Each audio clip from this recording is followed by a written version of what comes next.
Every night at exactly 1:30 a.m., my husband got a call from his mother and rushed out without explanation.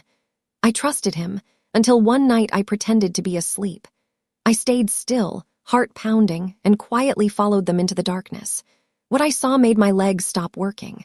My dear listeners, before we step into this story, let me ask you something simple. If real-life stories and the fight for truth matter to you, please subscribe, like the video, and tell me in the comments. From which city are you listening? I read every comment, and it's incredible to see this little family growing across cities and communities. All right, settle in. Your story begins now. Let me take you back to when I thought my marriage was solid, when I believed my husband when he said his mother just needed extra help at night. My name is Asha, 33 years old, dark brown skin with natural hair I kept in twist-outs or pulled back in a sleek bun for work. I was a pharmacist at a Walgreens in Houston, Texas, making $118,000 a year. Good career, good benefits, work I took pride in. I lived in a 3-bedroom house in the 3rd Ward with my husband Jamal, $2,340 mortgage every month. We'd been married for 5 years, together for 7 total. Had talked about starting a family soon, maybe in the next year once we'd saved a bit more money. Jamal was 35, dark-skinned with a close-cut fade, worked as an account manager at a software company, pulling in about $92,000 annually. Tall, fit, had this smile that still made my heart skip even after all these years. We met at a work conference. I was there for continuing education credits. He was there representing his company. Started talking at the hotel bar, exchanged numbers, went on our first date when we both got back to Houston at Brennan's, $156.89 for dinner. Got married 3 years later at a beautiful ceremony at the Corinthian, $18,500 for everything including the reception. His mother, Diane, was 62 years old, medium brown skin, worked as a retired administrative assistant, lived alone in a house in Sunnyside about 20 minutes from us. She'd been widowed for 8 years after Jamal's father died from complications of diabetes. Jamal was close with her, visited her every Sunday for dinner, called her several times a week, helped her with home repairs and bills when needed. I thought it was sweet, admired how much he cared about his mother, but everything changed in late July of last year. On July 23rd, a Tuesday night, Jamal and I went to bed around 11:15 p.m. We'd both had long days. I'd worked a 10-hour shift. He'd been in back-to-back meetings. We watched an episode of The Kai, brushed our teeth, climbed into bed in our master bedroom. I wore my purple silk pajama set. He wore basketball shorts and a white t-shirt. At exactly 1:30 a.m., his phone rang. I woke up to the buzzing on his nightstand, the screen lighting up the dark room. Jamal grabbed it immediately, answered in a whisper. "Hey, Ma. Yeah, I know. Okay, I'm coming. Give me 15 minutes. He hung up, started getting out of bed. "Baby, what's wrong?" I asked, still groggy. "My mom needs me. She's not feeling well." "Is she okay? Should I come with you?" No. You have work in the morning. I'll just go check on her, make sure she's all right. Go back to sleep." He got dressed quickly, jeans, a hoodie, sneakers, grabbed his keys, and left. I heard his truck start in the driveway at 1:37 a.m., listened to him drive away. I tried to go back to sleep but couldn't. Lay there worried about Diane, wondering if she was seriously ill, if we should take her to the emergency room. Jamal came home at 4:52 a.m. I heard the front door open, heard him come upstairs, climb back into bed. He smelled like night air and his cologne. "Is your mom okay?" I whispered. "Yeah, she's fine. Just had some chest pain, got scared. I stayed with her until she felt better." "Chest pain? Jamal, that's serious. Did you take her to the hospital?" "She didn't want to go. Said it was probably just indigestion. I made sure she was okay before I left." The next morning, I called Diane at 8:47 a.m. during my break at work. "Hey, Diane, how are you feeling? Jamal said you had chest pain last night." "Chest pain? No, honey, I'm fine. I feel great. Why?" My stomach dropped. "Jamal said you called him at 1:30 in the morning because you weren't feeling well." Oh yes, I'm sorry, I forgot. Yes, I had a little spell. But I'm much better now. Don't worry about me." Something in her voice sounded off, like she was lying. But why would Diane lie to me? That night, July 24th, the same thing happened. At exactly 1:30 a.m., Jamal's phone rang. He answered, whispered with his mother, got dressed, and left. Came back at 4:48 a.m. "What happened this time?" I asked. "She had another episode. I think we need to get her to a doctor, get her heart checked out." "Should I make an appointment for her? I can call her primary care doctor tomorrow." "No, I'll handle it. Don't worry about it." But I was worried. This was 2 nights in a row of Diane having medical emergencies. If she was really having heart problems, she needed to see a cardiologist immediately. The third night, July 25th, it happened again. 1:30 a.m., phone call, Jamal leaving, coming back around 5:00 a.m. "Jamal, this is getting serious," I said when he came back. "Your mom needs to see a doctor today. If she's having chest pain 3 nights in a row, that could be a heart attack waiting to happen." I know. I'll talk to her about it." But the calls kept coming. Every single night, 1:30 a.m. on the dot. Jamal would leave, come back between 4:30 and 5:00 a.m. Always said his mother needed him. Always said she was having some kind of episode.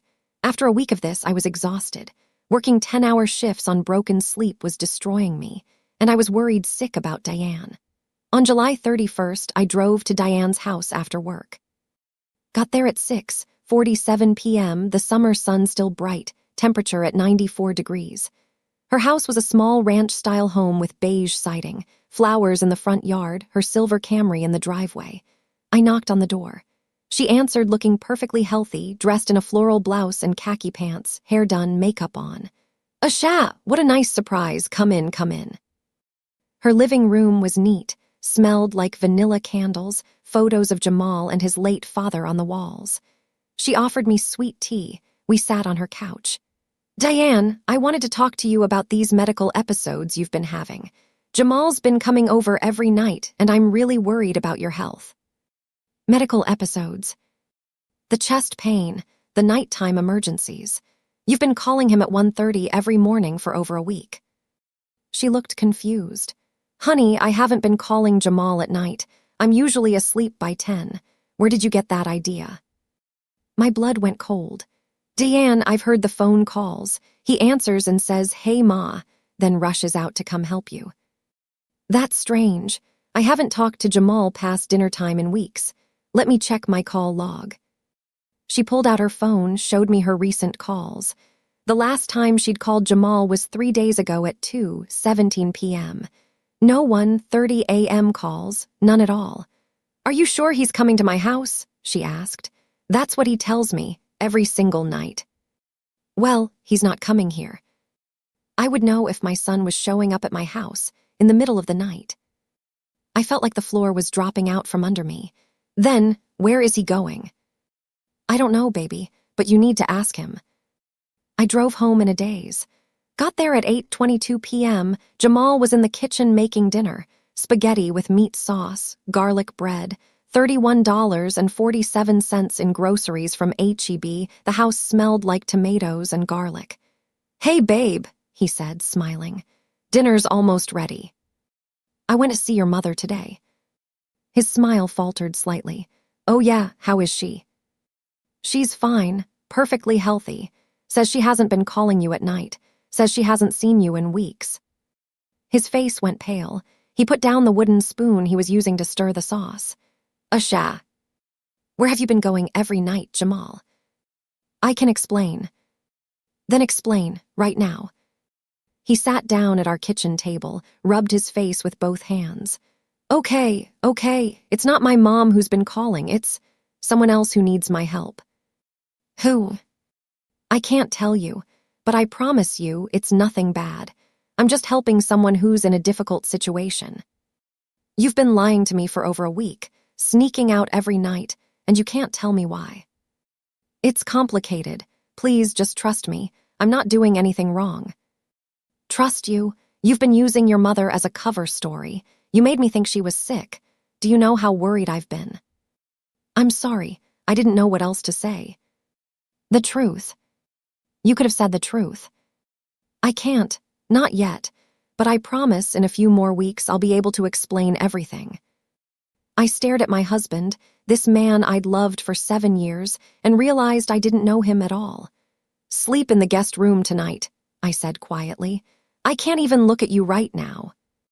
Over the next week, the 1:30 a.m. calls continued. Jamal would sleep in the guest room, his phone would ring, he'd leave. I'd lie awake in our bed, staring at the ceiling, wondering where my husband was going. I talked to my best friend Candace about it on August 7th. We met for lunch at Pappy Doc's, $87.53 for both of us, sat in a booth by the window. She had her locks pulled up in a bun, wore a yellow sundress, worked as a teacher making $54,000. "Girl, he's cheating on you," she said immediately after I told her everything. "I don't think so. He's not acting like someone who's cheating." "Asha, he's sneaking out every night at the same time, lying about where he's going, refusing to explain himself. That's textbook affair behavior. But he comes back smelling normal.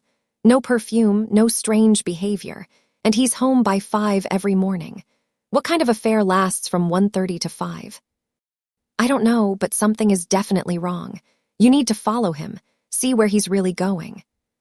Follow my own husband.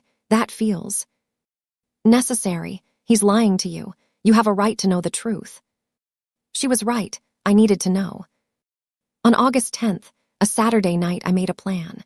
Jamal and I had barely spoken in days, just surface-level conversations about bills and groceries and who was picking up dinner. We still weren't sleeping in the same room.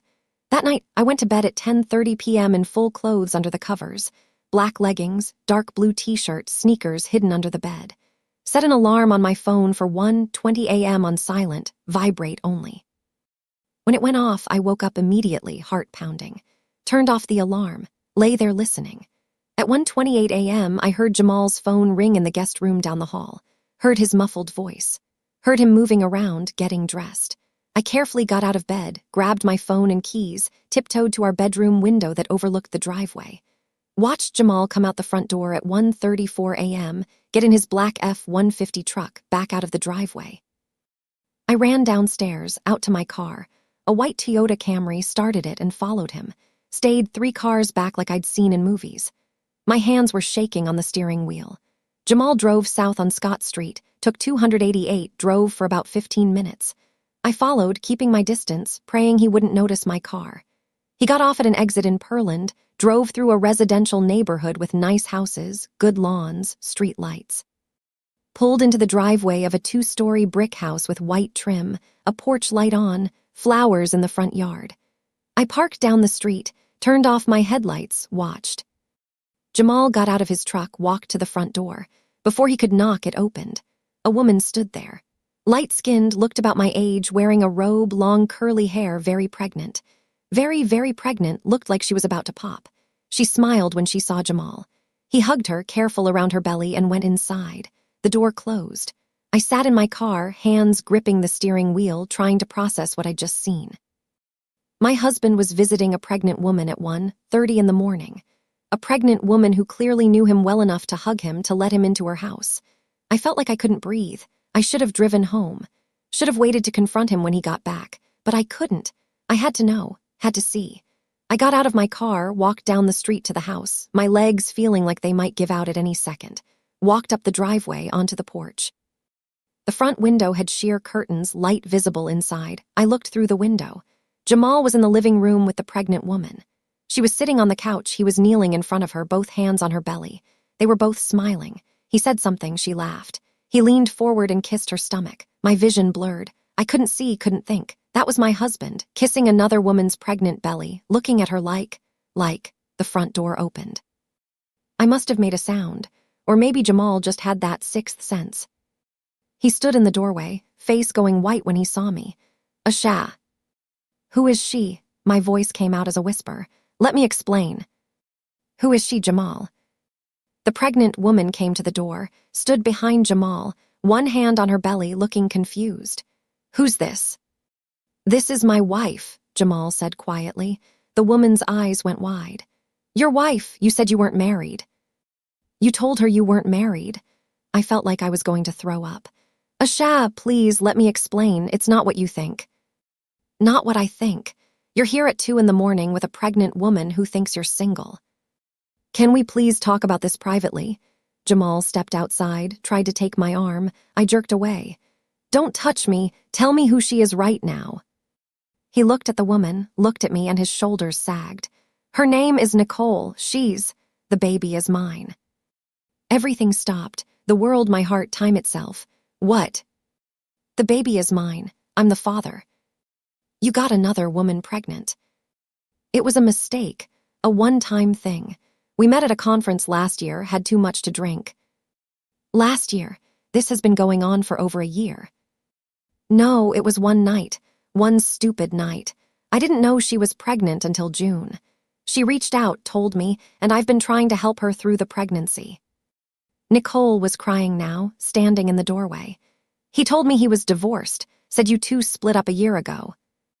I never would have, if I'd known he was married. So you've been lying to both of us, I said, my voice eerily calm. Lying to me about where you're going, lying to her about being married. I didn't know what else to do. She needed help, needed someone with her through the pregnancy. Her family disowned her. She's alone. I couldn't just abandon my child. Your child, that's your child. I pointed at Nicole's belly. You have a baby with her. Asha, please. I backed away from him, down the porch steps, my whole body shaking. Don't come home. Don't call me. Don't talk to me. Asha, wait. I ran to my car, got in, started it with trembling hands. Drove away while Jamal stood in the driveway calling my name. Drove home going 80 miles an hour on residential streets, tears streaming down my face, hands shaking so hard I could barely hold the wheel. Got home at 2:47 a.m., went inside, locked every door, went to our bedroom and collapsed on the floor sobbing. My husband had been cheating, had gotten another woman pregnant. Had been spending every night with her preparing for the baby. Our baby. The baby we'd talked about having next year, except it wasn't our baby. It was his and hers. I called Candace even though it was almost 3 a.m. I was right, I said when she answered, my voice breaking. He's been cheating, she's pregnant, the baby's his. Oh my God, Asha, where are you? Home, he's not here. I told him not to come back. I'm coming over, right now. Pack a bag, you're staying with me. She arrived at 3:34 a.m., found me still sitting on the bedroom floor, surrounded by used tissues, eyes swollen from crying. Helped me pack a bag with clothes and toiletries, walked me to her car, drove me to her apartment in Midtown. You don't have to go through this alone, she said as we sat in her living room at 4:15 a.m., both of us in pajamas, her making me tea I couldn't drink. We're going to get you through this. Over the next few days, Jamal called 63 times. I counted. Sent 98 text messages. I didn't answer or read any of them. Just blocked his number, blocked him on social media, refused to engage. On August 14th, a Wednesday, I went to see a lawyer. Elena Martinez, a sharp Latina woman in her early 50s who specialized in divorce, $4,000 retainer. Her office was downtown, clean and professional, photos of her family on her desk. Tell me everything, she said. I told her. The nightly disappearances, the lies, following him, finding out about Nicole and the baby. Do you own property together? Yes, our house. Both our names on the mortgage.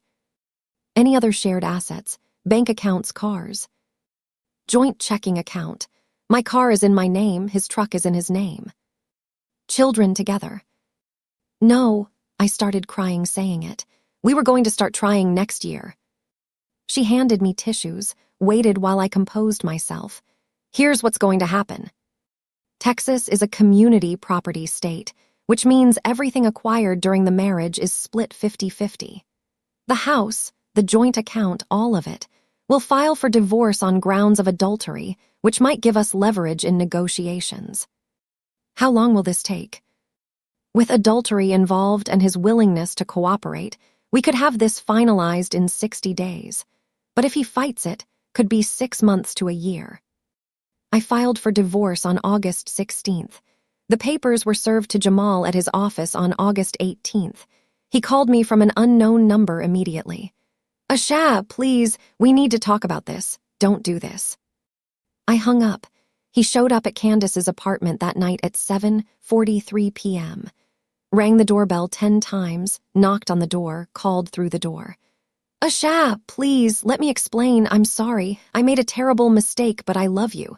Please don't throw away 5 years of marriage. Candace opened the door but kept the chain on. She doesn't want to talk to you. Leave before I call the police. Can I just see her, just for 5 minutes? No, leave now. He left, but he came back the next night, and the night after that. For a week straight, he showed up trying to talk to me. I never answered the door. On August 23rd, my lawyer called with news. Jamal's lawyer reached out. He wants to negotiate a settlement. He's offering you the house, full equity, and half the joint account.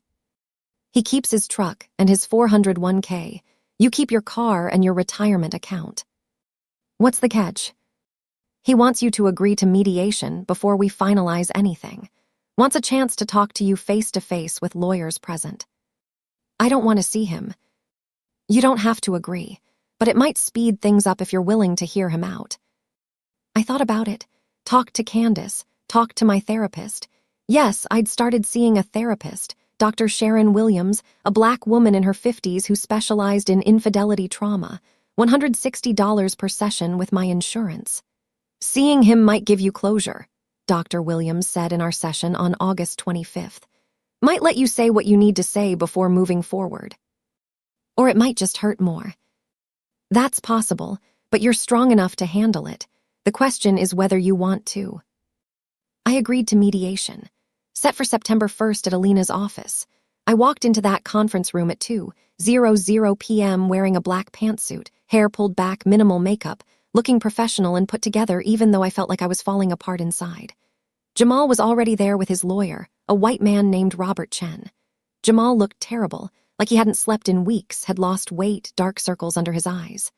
"Thank you for coming," he said when he saw me. I didn't respond, just sat down across from him, Alina on my left, Robert on his right. "Let's begin," Alina said. "Mr. Hayes has requested this mediation to discuss the terms of the divorce and to address the circumstances that led to the filing. Mr. Hayes, you have the floor." Jamal looked at me, eyes full of pain. "Asha, I know I destroyed everything. I know I broke your trust in the worst way possible, but I need you to understand what happened. You cheated. You got another woman pregnant. What else is there to understand?" It was one night, last November. I was at a tech conference in Austin. You were working that weekend. We met at the hotel bar, started talking, had too many drinks. I made a terrible, terrible mistake. I woke up the next morning, realized what I'd done, and I've regretted it every day since. Did you tell me? Did you come home and confess? No, I was ashamed. I thought if I just forgot about it, it would go away. Until she got pregnant. She texted me in June, said she was pregnant, said the baby was mine, asked if I wanted to be involved. I didn't know what to do. You could have told me. We could have dealt with it together. I was scared. Scared you'd leave me. Scared I'd lose you over one stupid mistake. So instead you lied for months, snuck out every night, made your mother think she was sick. He winced. I know, I handled everything wrong, but Nicole was alone. Her family kicked her out when they found out she was pregnant. She had no one. I couldn't abandon my child. So you abandoned your wife instead. Silence filled the room. Jamal put his head in his hands. What do you want from me? I asked. Why did you ask for this meeting? He looked up, tears in his eyes. I want another chance.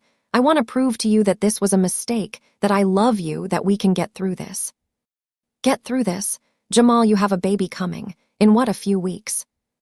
3 weeks. She's due September 23rd. And you want me to what? Raise your affair baby. Play stepmom to the child that represents your betrayal. I don't know. I just know I don't want to lose you. I stood up. You already lost me. The moment you slept with her, the moment you lied to me, the moment you chose to build a secret life instead of being honest, you lost me. I'm not interested in reconciliation. I'm interested in moving forward with the divorce as quickly as possible. Asha, please. Alina, let's accept his offer. The house, half the joint account. I want this done in 60 days. I walked out of that conference room and didn't look back. The divorce was finalized on October 15th, exactly 60 days after the mediation. I kept the house, got $34,000 from our joint account, half of the $68,000 we'd saved. Kept my car, my retirement account, everything that was solely mine. He kept his truck, his 401k, and the responsibility of supporting his new child. Nicole gave birth on September 20th, 3 days early. A girl, 7 pounds, 4 ounces. Jamal posted about it on Facebook. I saw it before I blocked him there too. Saw the photo of him holding this tiny baby, looking exhausted and terrified and happy all at once. That baby should have been ours. We should have been the ones having a daughter together. Instead, he had one with a woman he barely knew from a one-night stand. I moved back into the house in late October. Spent $3,800 redecorating, changing everything that reminded me of Jamal. New bedding for the master bedroom, new couch for the living room, new dishes. Made it feel like mine, not ours. Started dating again in January, 6 months after everything fell apart. Nothing serious, just coffee dates here and there. Met a man named Marcus through a dating app, had dinner at Truluck's, $143.67 for both of us. He was nice, worked as a physical therapist, but I wasn't ready. Couldn't fully trust, couldn't fully open up. I'm still healing, I told him when I ended things after 3 dates. You deserve someone who's ready for a relationship. I'm not there yet. In March, I ran into Jamal at the grocery store. H-E-B on Alameda, 6:47 p.m. on a Saturday. He was in the baby aisle looking at formula, had bags under his eyes, looked like he'd aged 10 years in the 8 months since I'd found out about Nicole. "Asha," he said when he saw me. Jamal. Awkward silence. We both stood there holding shopping baskets, the refrigerated section humming around us. "How are you?" he asked. "I'm good, really good actually." That's good, I'm glad." "How's the baby?" "She's great, beautiful. Doesn't sleep much, but that's normal, right?" "So I've heard." More silence. Then he said, "I'm sorry for everything, for ruining what we had. You deserved so much better." I know I did. I think about you all the time, about what I lost, about how different things could have been if I'd just been honest. Yeah, well, can't change the past. Are you seeing anyone? That's none of your business anymore, Jamal. Right, I'm sorry. I need to go, take care of yourself. I walked away, left him standing there in the baby aisle. Got to my car, sat in the parking lot for 10 minutes just breathing. Seeing him had hurt, but not as much as I'd expected. The wound was healing, slowly but surely. By the summer, 1 year after I'd followed Jamal to Nicole's house, I was in a completely different place. Thriving at work, got promoted to pharmacy manager, now making $126,000. Had redecorated the entire house, made it truly feel like home.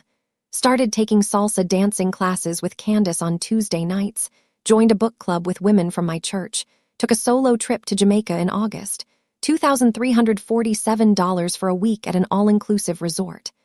I was living my life. Not the life I'd planned, not the future I'd imagined with Jamal, but a life that was fully mine, built on truth instead of lies. I heard through mutual friends that Jamal and Nicole weren't together, that they were co-parenting, but not in a relationship, that he was struggling financially supporting 2 households, that he'd asked about me, wondered how I was doing. I felt nothing hearing that. No satisfaction, no sympathy, just nothing. He was my past, a chapter that had closed. In December, 18 months after the divorce, I met someone. His name was David, a physician assistant I met through work. He came into the pharmacy one day to clarify a prescription. We started talking. He asked me to coffee. We went to Blacksmith, $11.25 for both drinks, talked for 2 hours. He was divorced too, understood the pain of betrayal, the work of healing. We took things slow, coffee dates, then dinner dates, then finally I let him pick me up from my house after 3 months. Let him meet Candace after 4 months. Let him into my life bit by bit, carefully, making sure he was worthy of the trust I was offering. By the time we'd been dating 6 months, I realized something. I was happy. Genuinely, deeply happy. David made me laugh, supported my goals, communicated openly, never gave me reason to doubt him. He was everything Jamal hadn't been: honest, present, faithful. "I love you," he told me one night in July, 2 years after my world had fallen apart. We were having dinner at my house, sitting on my back patio, watching the sunset paint the sky orange and pink. "I love you too," I said. And I meant it. Looking back now, I can see how that betrayal changed me. Made me stronger, more careful with my heart, more aware of red flags. But it also taught me something important. I could survive anything. I could lose what I thought was my forever person and still build a beautiful life. Here's what I want you to understand. If your partner is lying to you, if they're sneaking around, if something feels wrong, trust that feeling. Don't make excuses for them. Don't give them chance after chance to hurt you. One betrayal is one too many. Document everything. I saved text messages, took photos, kept records. That evidence protected me in the divorce. Get support. Therapy, friends, family. Don't try to go through heartbreak alone. I wouldn't have survived without Candace and Dr. Williams. And know that you can start over. It won't be easy. There will be days you can't get out of bed, days you cry in grocery store parking lots, days you wonder if you'll ever feel whole again. But you will. Slowly, painfully, but surely, you'll heal. Jamal texted me last month from a new number. Said his daughter was 2 now, beautiful and smart. Said he thought about me often, wished things had been different. Asked if we could talk. I deleted the message without responding. That chapter of my life is closed. I have a new story now, one built on honesty and trust and real love, and I'm never looking back.